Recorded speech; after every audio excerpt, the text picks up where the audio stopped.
Lynn Cullen live in 1 minute.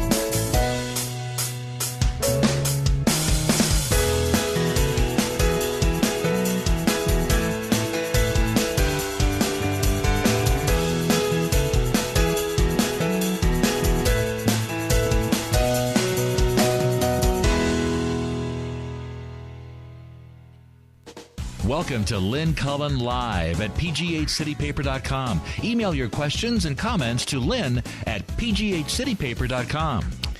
Hello, hello, hello, and welcome to the program. It is April 1. Remember that today, so somebody doesn't, blindside you with some April Fool's prank. I will not do that. I'm not into pranks, never have been.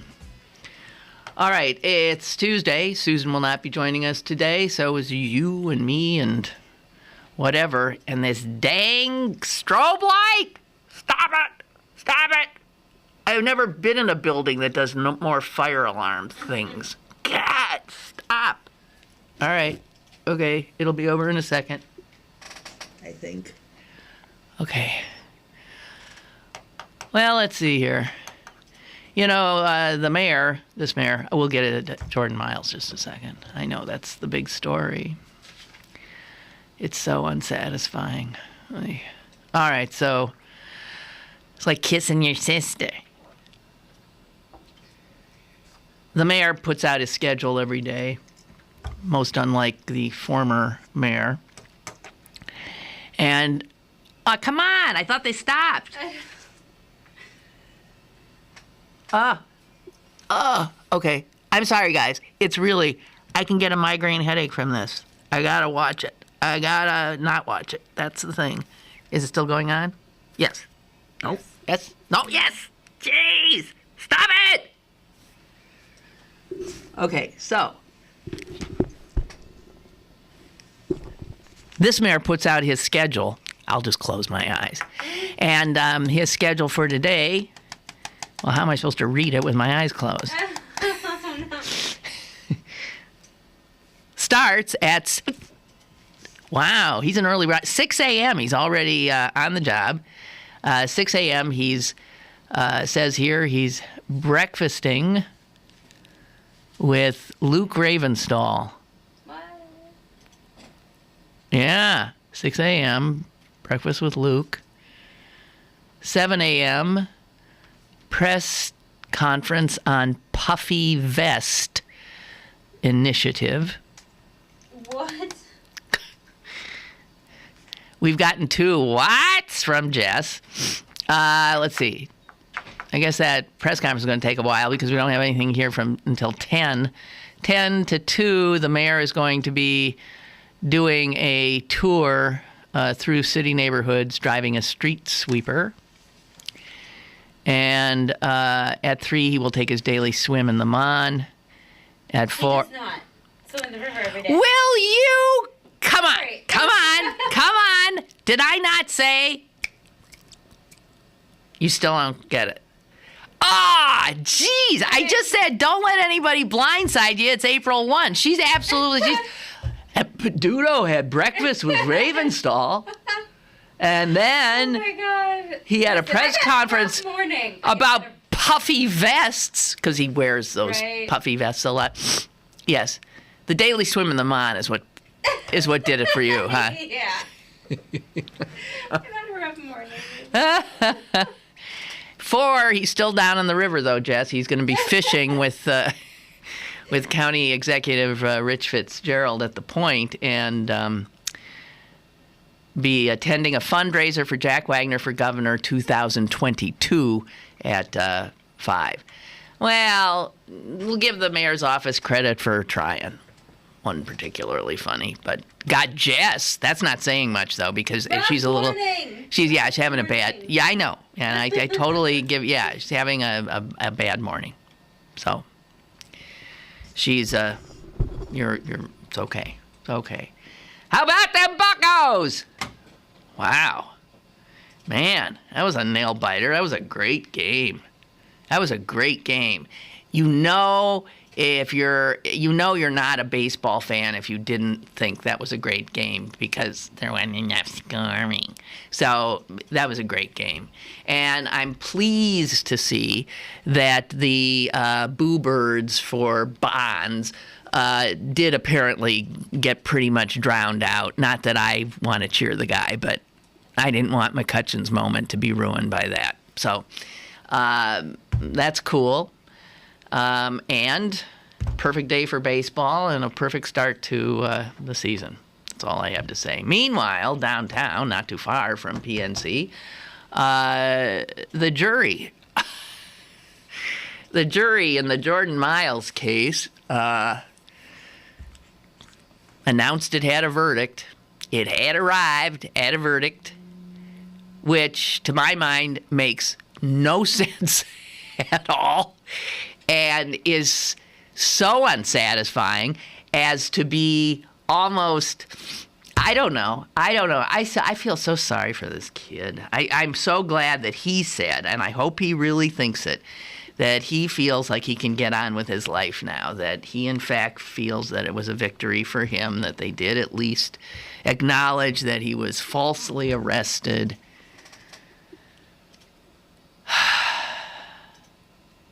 I guess the good news is the cops aren't happy. Fine. It was just a weird verdict. Made no sense to me, and apparently didn't make any sense to any of the attorneys that were. That's what you get when you hand it over to this jury. And if you think about this case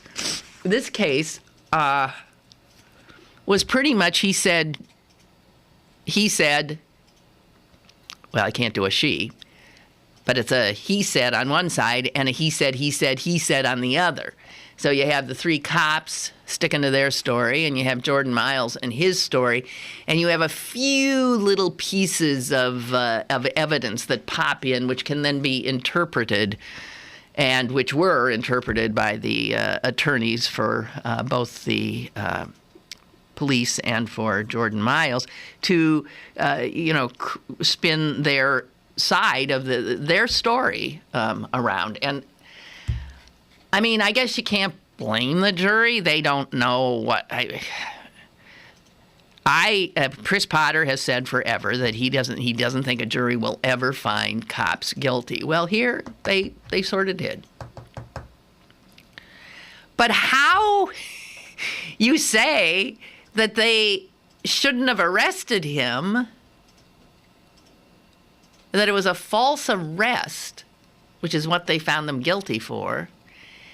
And then you say, but they did not use excessive force when there's this pummeled boy, his face obliterated. So if they weren't supposed to arrest him in the first place, and then the kid ends up looking like that, how is that not excessive force? I mean, it would seem if they so much as went like that to him, that's excessive force if you already have a false arrest. I don't understand it. And don't even get me started on the puny money they gave him. That money's nothing. You know how these cases work, right? He's not going to get all that money. In fact, there's some possibility, someone was saying, but I don't think so, that he'll get essentially nothing after the dust settles, the checks get written, and the continuing legal machinations continue. The continuing machinations continue. I heard it too. I don't know. I am left.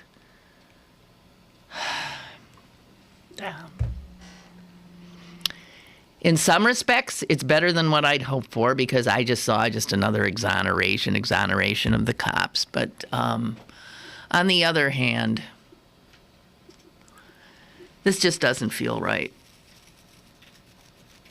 I hope this is over, and I hope Jordan Miles was sincere when he said, I want to just get back to doing the things I love to do. He wants to try to go back to school. He's working now as a shift manager at a CVS pharmacy in town, but he had always wanted to go to college, and his few attempts to do so in this interim between being pummeled to within an inch of his life and this semi-exoneration.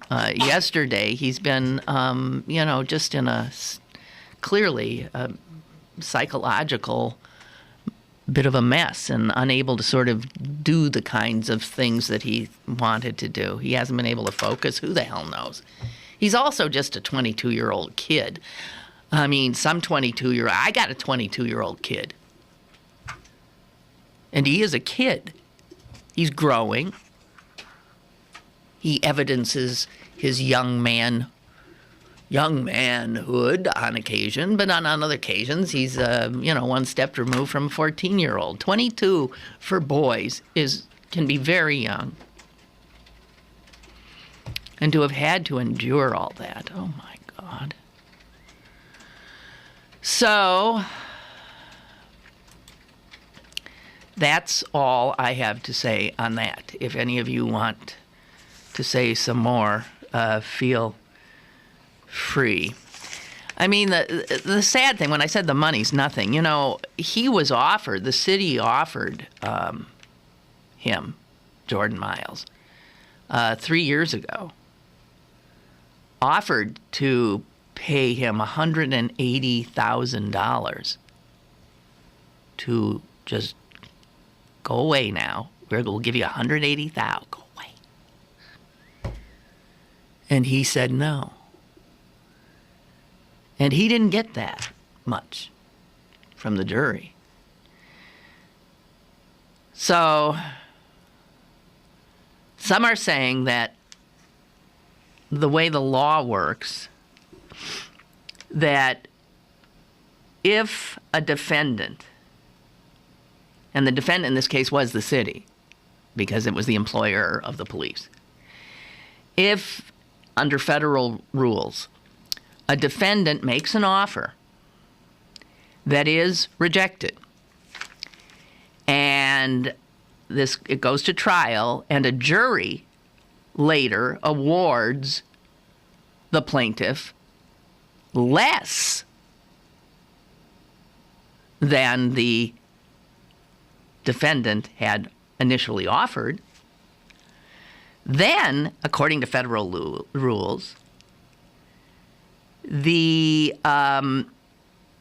Jordan Miles, essentially, his attorney, cannot demand payment of costs and fees by the.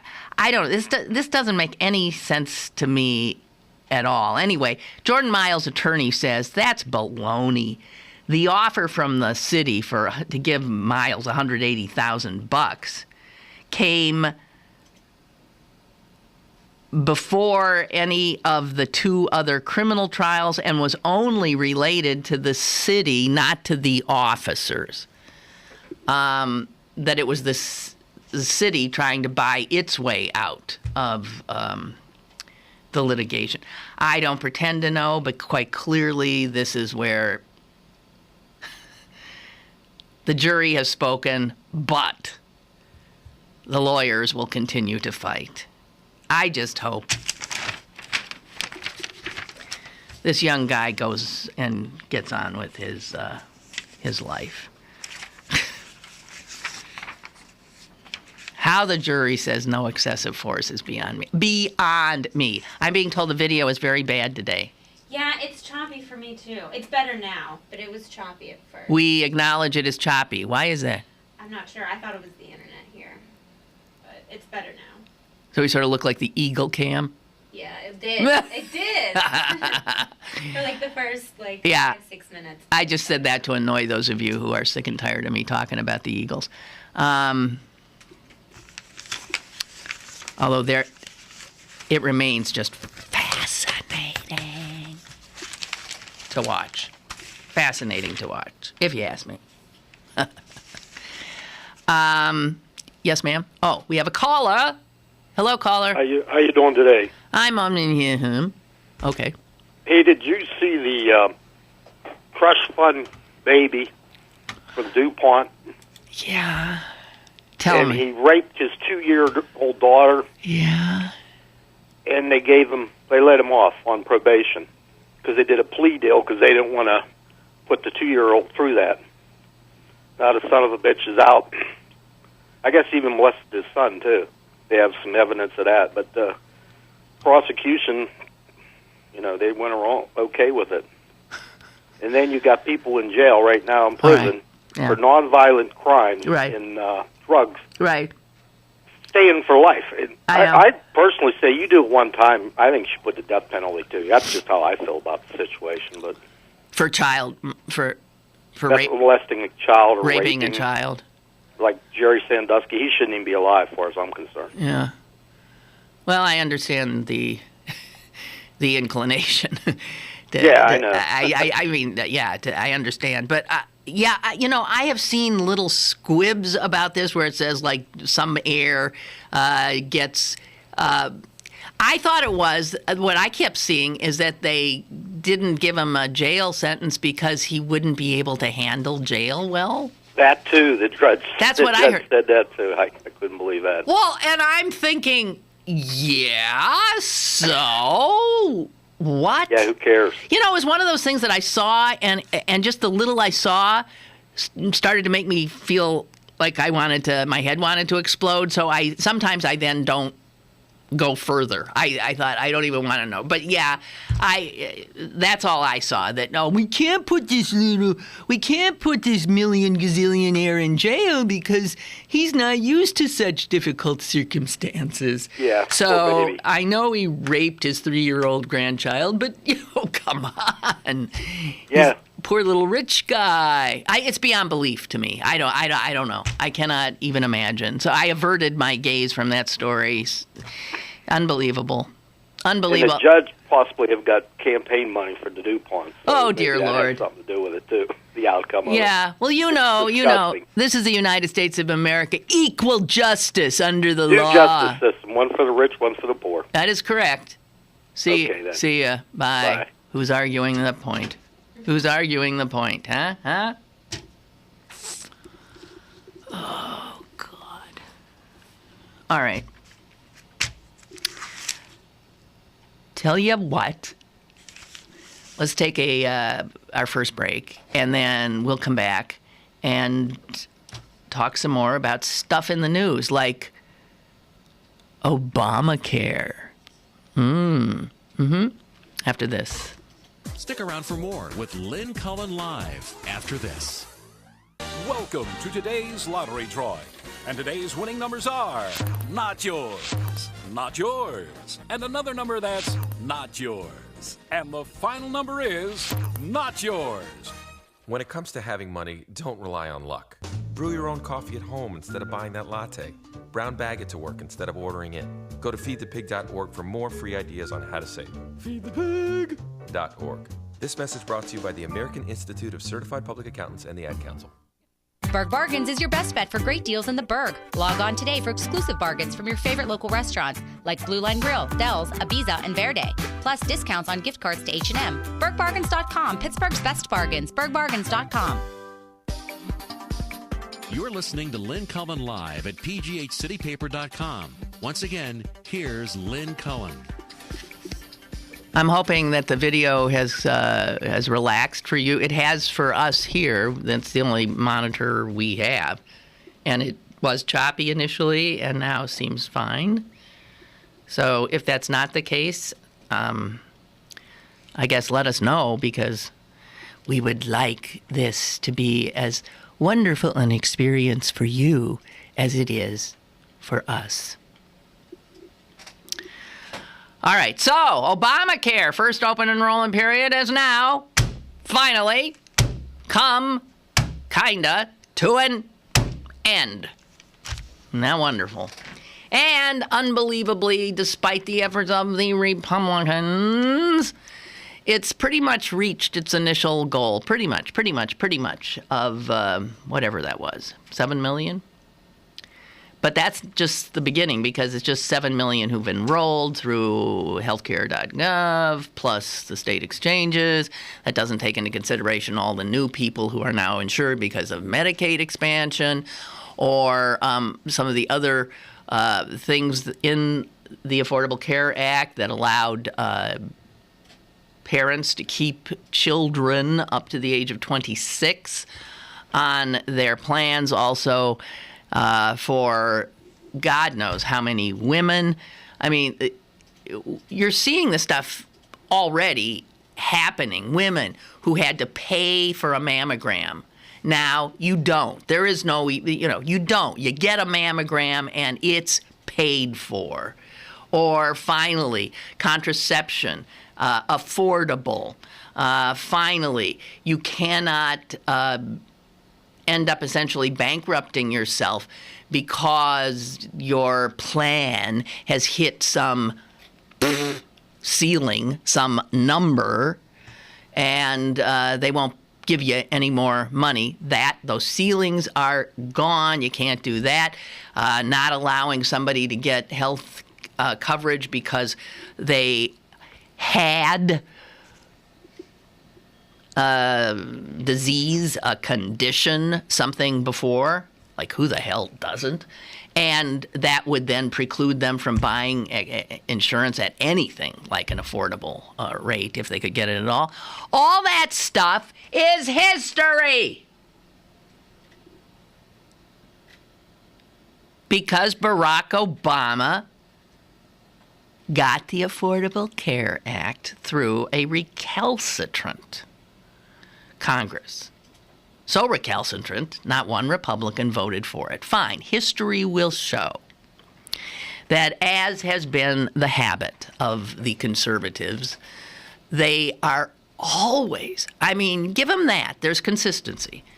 They are always on the wrong side of history.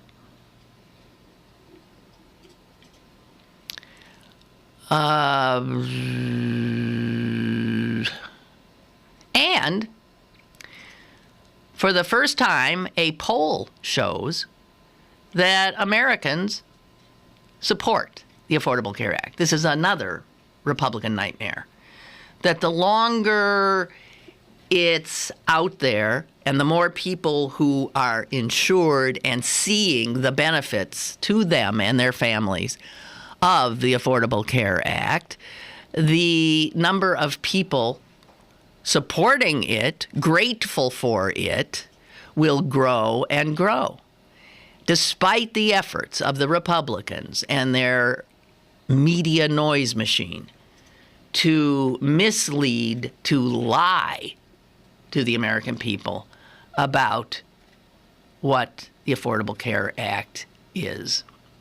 So the latest survey, this was done by the ABC and the Washington Post, and I believe this is the first time since that a poll has shown more support than opposition to the Affordable Care Act. It was conducted about a week ago, maybe just up until just a few days ago, maybe, in fact. And it did show essentially just 49% of Americans supporting it, 48% opposing it. But that is a change. That's showing the beginning, I would think, of this shift that many have been predicting for a long time, that as the benefits of Obamacare become available, tangible, where people get that aha moment, the duh moment, support for this law will grow and grow and grow and grow. So, a lot of people, you have to figure, knowing how sometimes bereft of fact so many Americans are when they spin their opinions. I mean, when they conjure an opinion. It's still, I mean, I think that's pretty impressive because there has been such bad news surrounding Obamacare, some of it brought on by itself, the administration, and the extraordinary debacle of the rollout of the, not of the plan itself, but of the portal to the plan through the internet. But I just think this is the beginning of what will only get better. And it is a flawed plan in many ways, as we know, but the foot's in the door, and it ain't pulling back. And Obama, if he had done or does nothing else in his administration, he will go down in history as doing what so many presidents before him tried to do and failed. It's a big accomplishment. It's a biggie. So there's another story I've been following. You know, you can't. And to follow this story, ooh, I'm getting a thing on the video. I have no video, says Roger. Audio is fine. I don't know. Okay. Work in here. Well. Maybe just start all over completely. I don't know. So you're saying, yeah. Get rid of the website. Get rid of the website and start over. Yeah. Well, but Joe told us he tried to do that and he wasn't getting anywhere. So I don't know. Say if something's wrong, it'd be nice to hear from a few more of you just so we get a sense, because at this point now I'm thinking nobody's seeing us. Not that I really care. I don't feel necessarily like I'm much to look at, but, just let us know. That would be helpful. So another story that I've been following but have not, I don't think, mentioned. And it's a story that has many heads. So, it's a story that'll take you first to my home state of Wisconsin, then it'll take you over to Ohio, and then it'll take you to Arizona. And it is a story of something that is happening in a number of states.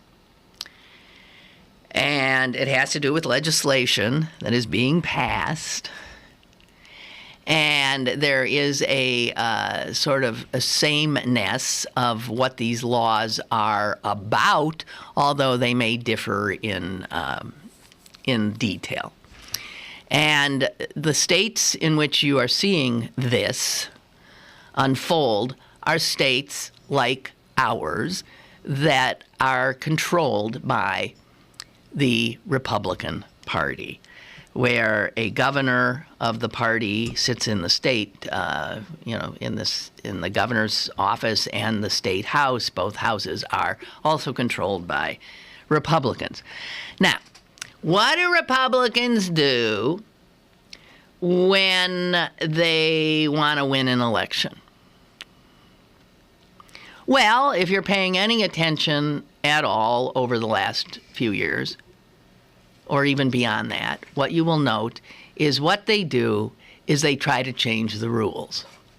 They try to change the rules of who gets to vote, when they vote, how they vote, and they start tinkering. I think we'll close those polls over there, and they'll come up with some reason why. And I think, let's pull back those out. There's no reason to be open that late. And wait. What is that? They can vote on what? The weekend? Huh? Oh, no. Get rid of that. What? They can vote after 7 p.m.? No way. What? You say some people can't get to the polls because of their jobs until after some? Well, what kind of people are those? We have a caller. Hello? Yeah, sorry to, stop you in the middle. I just want to talk about the video. Yes. I usually don't watch the video. I usually listen to the stream. But I turned on my video, and my video is working just fine. But what I think it might be, because I did a bunch of upgrades, and when I used to run Netflix on Google Chrome, and it stopped working. Now I have to watch it on Firefox. Yes. It could be whatever, browser you're using. If you got, most people have more than one browser. So if it's not working on one browser, switch to another browser and try it. That's what it could be. Okay, did I just read something about the guy who owns Firefox being a jerk of some sort? I have no idea. I didn't read that. So. Okay. I'm just telling you. Yeah, usually Microsoft type stuff, runs good on Firefox, and then Mac type stuff runs good on Safari, and Google type stuff, which is like YouTube, runs good on Chrome, because that's who basically owns this stuff. You know what I mean? Oh. So, yeah, runs better. So I have all three browsers, and I open different ones to watch different things. Okay. Yeah, that's what it might be, because it's working perfectly fine on Google Chrome. So if somebody's using like Firefox or Safari, it might not be running as well. Okay. Well, we thank you for your expertise. I don't know if it's expertise. Let's call it experience. Okay. Thank you. Appreciate it. Yeah. Bye. Bye. So, wherever I was, this effort to by the Republicans in states that are Republican-controlled but can tip into the Democrats' column in national elections, this effort to, you look at the gerrymandering, you look at the purging of people from the rolls. They come up with one thing after another, not to broaden a person's right to vote, but in fact to shrink it. Hello. Hi, it's Suzie. Hi. Hi, I'm using Mac and I'm having no trouble seeing you or hearing you. Well, thank you. And I did hear that the person who owns Firefox is totally against gay people. Oh, is that what it is? He's a homophobe? Yeah. Why would he even, I wonder, I kept seeing, again, little things and I didn't go there, but you got to wonder how somebody in a position to harm themselves, their brand, wouldn't know enough to keep their mouths shut if they felt Seriously. Don't come out with that stuff and you won't lose money. I'm sure a lot of, so if I were gay and I'm using Firefox, or even if I weren't gay and using Firefox but felt strongly about it, I'm gone, right? Yeah. Okay, well, thank you. All right. I appreciate all the information. Okay. And bye, Suzie. And a lot of other people are saying, it's okay here, okay now, both video and audio, and I thank you for the feedback. It's good to know. Even Roger says he restarted and now it's fine. Well, I'll tell you, learning how to deal with the vagaries of the internet it's one of those life skills now, right? Rosie says the video was really bad at first. Yeah, it was. Yes. I missed at least 15 minutes of the show. You didn't miss anything, I'm telling you. Kept getting out and back in, and now it works fine. I have a shortcut to City Paper. It's the only way I go in. The only way she goes in. All right. Now, see, I've never attempted to what you guys do. I mean, to get the show in real time, obviously, because I'm sort of on it. So these Republicans, you would, what they do and what they are doing bespeaks a disdain for the very foundation of this country, which is about people's ability to affect, in very real ways, the government, to say yay or nay about who shall represent them in that government, and on and on. Any effort to to make it more difficult for people to vote is, I think, the very definition of un-American. In terms of what America is, or purports to be, or aspires to be, a beacon of democracy. Now, I know someone could say, well, Cullen, look, I mean, from the beginning, the founding fathers, the illustrious ones, they didn't give the franchise to everybody. They were already doing exactly what these Republicans are doing now, determining who could and could not vote. Now, a lot of that has been remedied, has it not? And it has been remedied legislatively and judicially as, again, America stumblingly moves toward becoming more of what it purports to be. The Republicans, however, as usual, trying desperately to pull back that kind of progress, to limit Americans' ability to have a voice in their government. And it's so brazen. That's the part, I think, with the Republicans that just boggles my mind.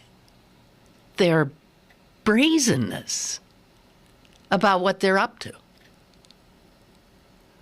Or their ability to lie, to look you straight in the face and say, I'm doing this for whatever made-up reason they come up with, when they know that you know, that I know, that they're lying through their teeth. So Ohio's up to a lot of no good next door. A lot of this. And you see, they target African Americans all the time, trying to make it well nigh impossible. Like, if you're an African American and you want to vote in this country, you got to want to vote more than the average white person wants to vote. Because you will stand in longer lines. You will wait. I've never had to wait in an election for more than, I think the longest I ever waited was something like 45 minutes, and I couldn't believe it. That was some presidential election. There are a lot of African Americans who will tell you that they regularly wait for hours and hours. And of course, the idea is, if we make it really hard, they'll give up. They won't bother. They won't come. And we know who they vote for, and so we are going to do everything in our power to prevent them from voting. And I know in the state of Wisconsin, see, a lot of this is alien to us in Pennsylvania because Pennsylvania is so regressive in regard to our voting that we can't.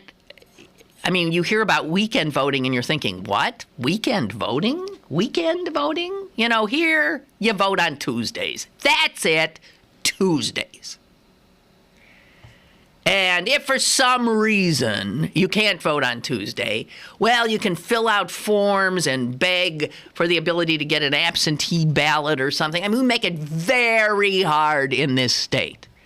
Other states, they have the polls open for weeks before the election. You can vote. I know my mom regularly votes before Election Day. Can you imagine? Well, and for African American communities that live in states in which there is early voting, it has become a tradition that they vote on Sunday after church. They go to church. Their ministers exhort them to use their ability to exercise some measure of control of their own government and use that vote, which so many spent so much blood and tears and energy to get, And so a lot of black churches will literally ferry, there are, truckloads and busloads of their parishioners over to the polls, and they all vote. Well, the Republicans are going to stop that. In Wisconsin, they're stopping it. They're just going to get rid of Sunday voting. Now, why would you get rid of Sunday voting? There's no sense whatsoever that it has been abused, that people who vote on Sunday, generally speaking, are, like casting 10 ballots. I don't know what. There's no reason to do it. But do it, they will. In state after state after state. These are the states where they've gerrymandered things so much that it's hard for a Democrat to win anything. But that's not good enough.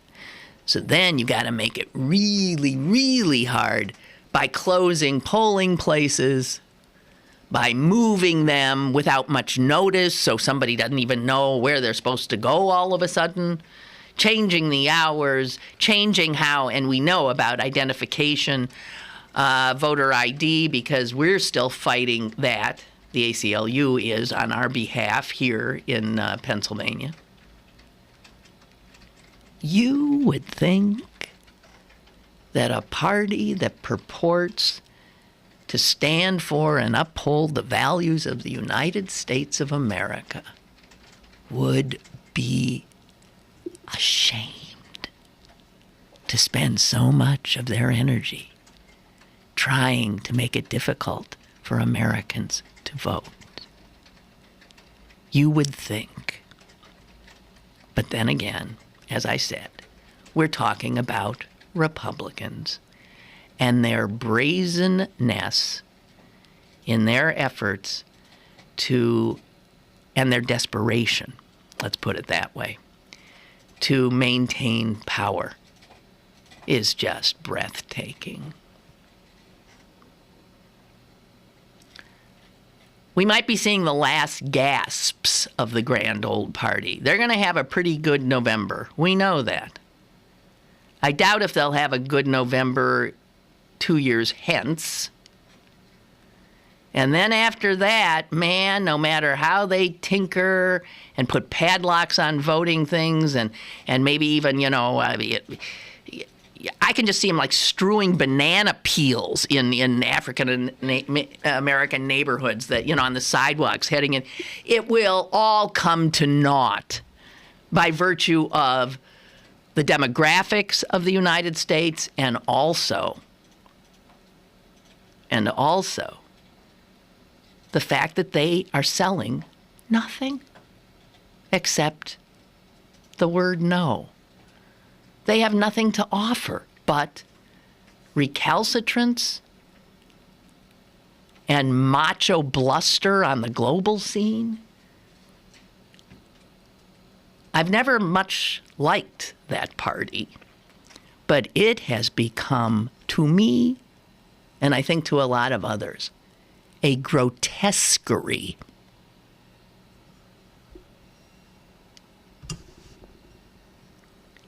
And we are seeing Republicans abandon this party, not necessarily to join the Democrats, although some do, but because people of good will, Republicans of good will, conservatives of good will, are becoming embarrassed to be a party member. And that's been a long time in coming, if you ask me. Okay. OkCupid protests Firefox over CEO's anti-same-sex marriage donation. Okay, so an OkCupid is a what? Is a marriage site? I thought, isn't that a match dating site? Mm-hmm. Well, it's not a dating site for homosexuals, is it? For everybody, I think. Oh, for everybody. And by the way, I just said homosexual, and I have been told that word's pretty much going. That very few people, you don't say homosexuals anymore. I guess you say gay.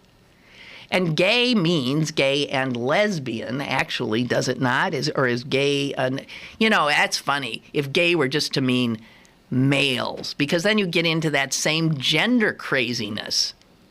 I think gay, good 3-letter word, we should just keep it. Okay, so Mozilla Firefox, Mozilla's new CEO, Brendan Eich, is an opponent of equal rights for gay couples. We would therefore prefer, this is OkCupid, put this out on their website, prefer that our users not use Mozilla software to access OkCupid. Well, that's a pretty strong, that's interesting.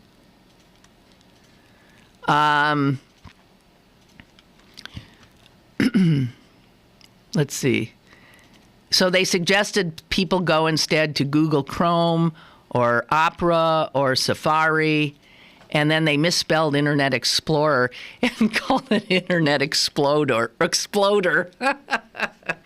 Put a D where the R is supposed to be. And it says this: those who seek to deny love and instead enforce misery, shame, and frustration are our enemies, and we wish them nothing but failure. OkCupid goes on to say that 8% of the matches they make are between same-sex couples. This guy just became the CEO. He had been their Mozilla Firefox's chief technology officer. And so what was his crime? He donated $1,000 to support Proposition 8 in 2008. That was the California initiative to ban same-sex marriage in that state. And the donation was made public. So it was just after the announcement of his promotion that people with long memories said, this is the jerk that gave $1,000. So it's not like he came out and made a statement. He just, exercised his rights as a citizen, but he got found out. He posted a blog on his personal site last week. He outlined his plan to support LGBT-friendly policies at Mozilla and expressed sorrow at having caused pain. Okay, so this guy's walking it back. I am committed, he says, to ensuring that Mozilla is and will remain a place that includes and supports everyone. Wow, so he made an effort here. The apology has not satisfied everyone, and the backlash continues.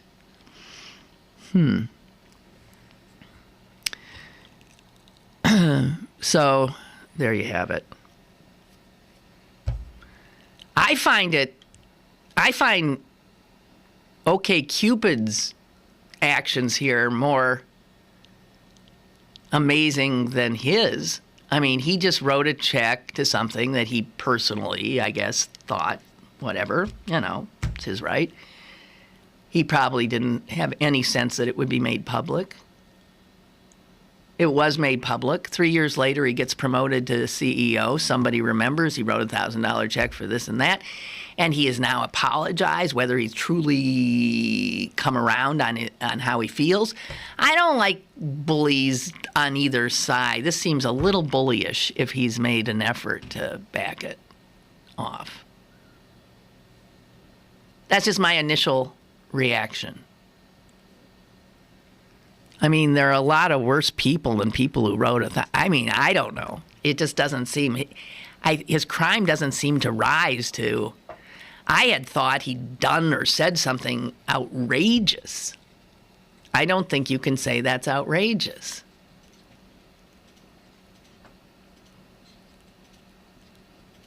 I mean, people are allowed to have an opinion that differs from yours. And they're allowed to support efforts. And yes, you're allowed to respond to them, but wow, to fight this at this sort of corporate level, like OkCupid did, fascinating to me. I think. I'll have to do some more thinking about this. You're hearing me think just right off the cuff. I don't know. I think it's a little more complicated than I thought. Okay. So much for OK Cupid. We're going to get our second break in and be returning momentarily. Email your questions and comments to Lynn at pghcitypaper.com or call Lynn at 412-316-3381. Lynn Cullen Live will return in a moment. I don't believe it. My savings are gone. Okay, think. Where'd you have them last? I was home, then I spent them on that vacation in this tiny suit of armor. Now they're gone. Weird. Weird? Not really. Not saving now means no money later. Put away a few bucks, feel like $1,000,000. For free ideas on ways to save, go to feedthepig.org. That's feedthepig.org. Oh, I broke his little gauntlet. Oh, no. This message brought to you by the American Institute of Certified Public Accountants and the Ad Council. Download the brand new CP Haps app and find out what's going on in Pittsburgh. It's the fun and free app that puts the most popular events at your fingertips. Text events to 77948 to download now and register to win a GoPro camera. Plus, lots of great free stuff every week. The CP Haps app, brought to you by Pittsburgh City Paper. Have a question or an opinion? Call Lynn Cullen at 412-316-3381 or email lynn at pghcitypaper.com. Now, more with Lynn Cullen Live. Oh, hi. Back so soon? Do you have an old wood stove? I'm just asking. Guess what? The county of Allegheny is offering bounties for old wood stoves. It's sort of like what? They'll buy back your firearms, and now they'll pay you if you turn in your wood stove. That's fascinating. And this is an effort, again, to deal with global warming on a very local level. Apparently, they did this last year, and I'm not remembering that at all. And the county says that if you have an old wood stove or an outdoor wood-fired boiler, and they do not meet current emission standards, you can bet they don't, you can bring that baby in. Where do you bring? And they'll give you $500. The health department is offering a $500 cash incentive for outdoor wood-fired boilers, $200 gift card for uncertified wood stoves. And they'll be offered to up to 5 outdoor wood-fired boilers and 200 wood stoves. Huh? So whatever, and they say, this is according to the new health director, Dr. Karen Hacker. She says, we've created these bounty programs in response to an increasing number of citizens' complaints about wood-burning emissions and to help reduce the amount of smoke and fine particulate pollution that come from using this old equipment. And God knows fine particulate pollution is a big problem around here. So inasmuch as you might be contributing to it, it'd be good if you were to stop, and this way you get to get some money for it. Huh? Anyway, go to the 59 wood stoves and 1 outdoor wood-fired boiler were turned in last year. Well, that's okay. That's 59 and 1 that are not polluting the air. So what's the difference between that and your fireplace? Seriously. What's the difference then in your fireplace? You have a wood-burning fireplace? So when that stuff goes up the chimney, that is putting a lot of stuff into the air that's not good. And I'm wondering. I mean, I have friends that they all through the winter they got their fireplace going, and they tend to be sort of environmentally aware. But if you were to say to them, stop burning wood in that fireplace, just stop, they would say no. No. I love it. I love the snap crackle of it. I love the smell of it. I love the warmth of it. I love the look of it. I absolutely will not. It gives me great pleasure. And if you say, well, take your fireplace and take his and that one and up and down the street and all over the place, all spewing this crap up there, and then take a child with asthma to a children's hospital some night, and you do not feel that you are in any way complicit, but you know what? Maybe you are. Is that going too far? Spoken like somebody who does not have a wood-burning fireplace. And doesn't like gas ones, because those are fakes. Those are facsimiles. Those don't do snap, crackle, and pop in any realistic way, although some try to. And I don't even think they throw much heat off. And yeah, they look sort of okay if you squint or just see them in your peripheral vision. But I remember when my parents got one of those things long time ago. They got a gas thing, and it had these fake logs, and there was one sort of like little hole. This is so long ago, so I'm sure they're better now. And there was always a flame just sort of like popping out of that hole. It looked so stupid, I thought, and so phony. And there was an effort to have some like snapping sounds, which also seemed absurd. So, anyway. You get the impression I don't have much to say today, because I do, and I'm about ready to hang it up. I don't know why this was so slow today, when in fact there was news, but I don't know, it didn't float my boat. Oh, here's something. Jess. Yeah. How many billionaires do you think live in California? Now, billionaire. Used to be there were only a few of them in the country. How many billionaires live in California? I mean, as opposed to somebody who just has a miserable 600 million. How many? I don't even know. Are there any billionaires who live in Pittsburgh? Is like Scaife a billionaire? I don't know if he is. I don't think so. Hillman? I don't know. How many do you think live in California? Pick a number, any number. 10,000. No, see, you're way over. No, there aren't that many. Like 800. No, still too high. Really? Yeah, and that shows how much 111. Billion. Yeah, because billion is hard to get to. Even in this day and age. As I'm saying, I don't think we've got one in Pittsburgh. And it'd be interesting to know how many even in the state of Pennsylvania. No, billion is hard to get to. California is now home to 111 billionaires, by far the most of any state. And get this, all those billionaires together have $485 billion, those 111 people.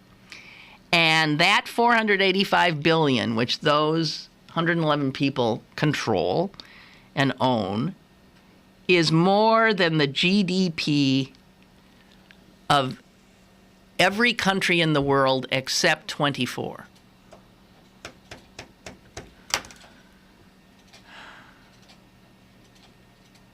However, this is reported by Forbes.com. However, with all that money there in California, California also suffers the highest poverty rate in the country, if you adjust for housing costs, for cost of living. But that's the way we do it now in global capitalistic ascendant Earth. Absolutely, that's how we do it. A few people live with riches beyond your comprehension, and most people, well, they got to work at staying afloat. Let's just put it that way. They've got things to do. It's nuts. All right, that's it for me. That's it for me. That's it. I'm done. I'm so done. Tomorrow, well, tomorrow. It will come. I will be here. I hope you will as well. Every show is different. We're going to do better tomorrow. This was unsatisfying. Totally unsatisfying and unacceptable.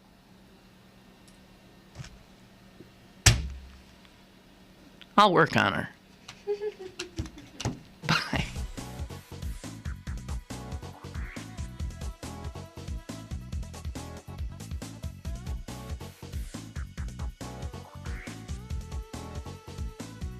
Lynn Cullen Live, Monday through Friday from 10 a.m. to 11 a.m. and archived at pghcitypaper.com. The opinions expressed on Lynn Cullen Live are those of the host and do not necessarily reflect the viewpoints of Pittsburgh City Paper, Steel City Media, and its advertisers.